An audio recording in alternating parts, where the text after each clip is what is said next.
What's up guys, welcome back. Today we're going to take a look at the much loved Assassin's Creed Ezio collection for Nintendo Switch, which launches today. But before I kick things off, I want to give a big shout out to Ubisoft for sending over an early access copy of this game. Thank you ever so kindly. The marriage of Ubisoft and Nintendo has been an interesting one so far, with crossbreeds like Star Fox's outings in Ubisoft's Starlink Battle for Atlas, and the upcoming Mario vs. Rabbids 2, following the success of the first game in this series.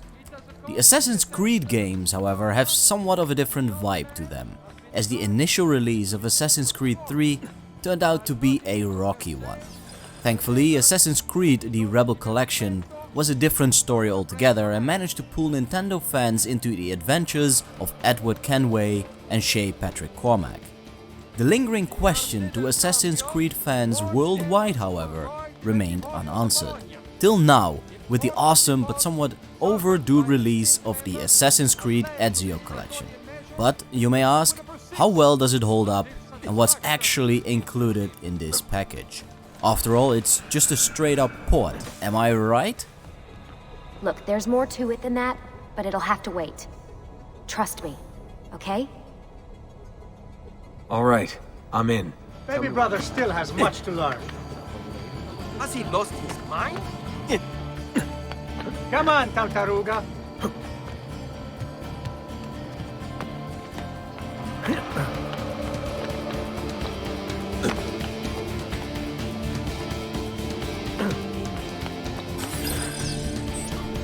Come on then, this way. Where are you going?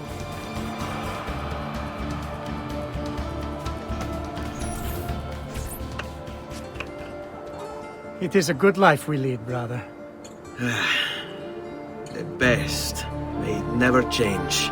And may it never change us. The Assassin's Creed Ezio collection is a wonderful bundle of 3 games, including all of the previously released single-player DLC, but without its multiplayer capabilities, and 2 short films to flesh things out for the better. In proper order, we see the short live-action film Assassin's Creed Lineage, Assassin's Creed 2, Assassin's Creed Brotherhood, Assassin's Creed Revelations, and finally the animated short film Assassin's Creed Embers. It takes us from the very birth of our protagonist, Ezio Auditore da Firenze, till his final days. To fans of the series, there's nothing new here. This collection has been released on other platforms as well in a rather dark and distant past, and one could argue that both short films can be watched on YouTube. But to Nintendo fans, it is a genuine blessing to have these games and movies on the Switch, and to my absolute delight, it looks and runs fantastic, both in handheld and in dock mode. What is new, however, is the inclusion of touchscreen controls, making it easier to scroll through the menus and navigate your map. HD Rumble 2 has been incorporated to great effect, and the HUD or HUD has been optimized for handheld mode. Thank you very much. You might have noticed that I mentioned that it looks and runs great instead of these games look great. And the simple truth is that at the time of recording, I was only able to play through Assassin's Creed 2, as all of the other content in this pack will be unlocked after release today. For this very reason, I'd like to approach the collection as a whole with some caution, as both other games remain to be experienced and put to the test still. Rest be assured, however, that in the event of poor performance, glitches or any other stuff which would make your skin crawl, I'll be addressing the same in a follow-up video. In terms of performance, I am happy to see the same improvements of the Xbox One release have been carried over to the Nintendo Switch version in comparison to the original Xbox 360 edition. This also means that some facial features look a bit weird here and there, especially those eyes, and reflections appear to be missing out, as can be expected. There's also the occasional popping in of content in a distance, similar to earlier Assassin's Creed releases on the Nintendo Switch. It's entirely possible though, that the latter might be patched out sooner rather than later.